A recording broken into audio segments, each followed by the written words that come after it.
Grabe, halos di nga ako makapaniwala dito na kaya ko palang i-paint si Mona Lisa gamit lamang ang kandila. Woo! Tapos na!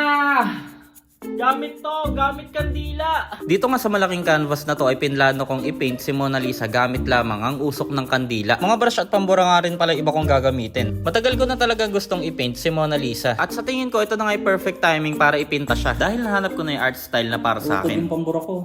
Ganito kahaba ito kanina eh. Kailangan ko munang pag-isipan kung saan ko ba sisimulan, kung sa taas ba or sa baba. Dahil nga sobrang fragile nitong usok na to, yung tipong kahit madampian lang ng buhok mabubura na eh. Kaya kailangan simulan ko sa part na hindi na ulit mahawakan ng kamay ko. At struggle din nga pala yung bigat ng canvas na to. Yan na yung ginawa kong sabitan niya oh.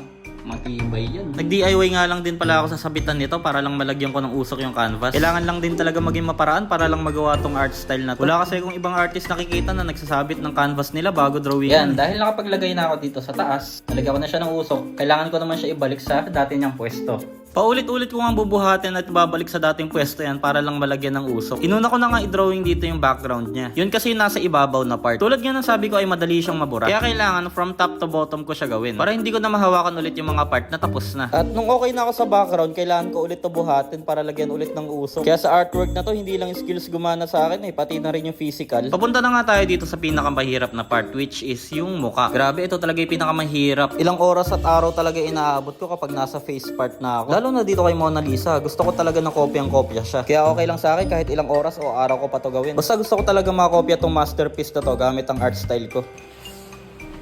Napayas na nga lang talaga ako dito nung magawa akong kopyahin yung mata niya. Paano ba naman kasi 10 hours din nata inabot nun. Yan, matatapos na yung mukha niya pero yung sa may bibig niya medyo parang batang kumain pa rin ng ice cream eh. Tungo na nga tayo dito sa bibig ni Mona Lisa. Grabe, kung mahirap na nga yung ibang part ng mukha niya, paano pa kaya dito sa bibig? Magkanda duling-duling na nga ako sa pagsipat kung asan nga ba yung mali dito sa nagawa ko eh. Na-drawing ko naman siya pero di pa rin ako satisfied sa ngiti niya eh.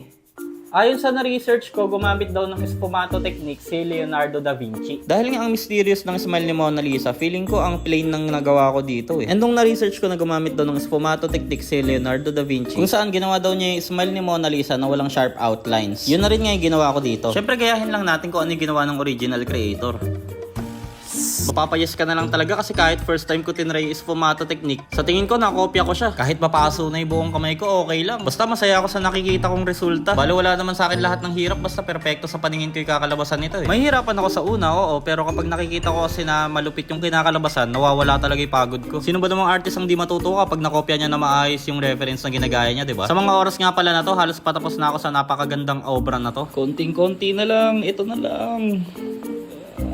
Nung nakikita ko nabubuo na siya, na-excite na rin talaga ako. Medyo mabilis ko na nga rin pala natapos dito yung body part ni Mona Lisa. Doon lang talaga ako sa face part niya nahirapan, lalo na doon sa smile niya. Meron nga rin pala ako isang nagustuhan dito sa ginawa ko. Dito sa may side ng canvas, makikita mo na may dumampi talagang usok. Ang unique lang kasi ito yung indication na usok talaga ginamit ko dito. Bago matapos, sagutin ko na rin yung isa sa pinakamahalagang tanong. Kung paano mape-preserve, lalo na't sinabi ko na madali siya mabura. Ang sagot ay naglalagay ako ng spray varnish at isa pang liquid varnish para pang seal. Kaya kahit anong ahawak mo sa kanya, hindi na siya mabubura at tatagal pa ng ilang taon. So patapos na nga tayo at ito na yung last part na kailangan ko lagyan ng usok. Grabe, ilang linggo din inabot ko dito. Pero sobrang sulit talaga nung nakita ko na yung resulta.